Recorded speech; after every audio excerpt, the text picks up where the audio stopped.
好，来继续来看总统府的秘书长苏家全的卫星，也就是东营铁工厂的总经理张仲杰，牵涉到4大弊案。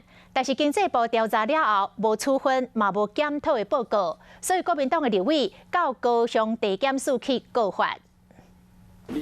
国民党立委开记者会，认为国营事业东营铁工厂总经理张仲杰有弊案。张仲杰大仁科技大学读无毕业，为技术员做到东营总经理，年薪有400万，是总统府秘书长苏家全的卫星啊。长荣公司啊，有史以来啊，100年公司啊，也没有这种例子了。一个铁工、技术工，3年内变成总经理。 立委指讲，张仲杰伫做总经理期间，甲厂商做伙出去佚佗，甚至有收科比奖、偷头的嫌疑，互人检举。不过当时做经济部长的沈荣津无甲处分，搁发出物件，互东营代理董事长吴丰盛列出4大改进的事项，到2025年才会使改变。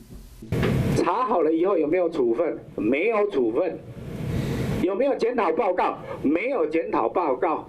现任的行政院副院长沈荣津透过幕僚回应讲，绝对无贪污也是关税。东营案件查无不法，因为确实观感无好。苏家全嘛讲，无应该用亲戚关系污蔑抹黑。张仲杰嘛不满被抹黑是总经理，因为国民党立委议员决定要写诉状去高雄地检署甲告。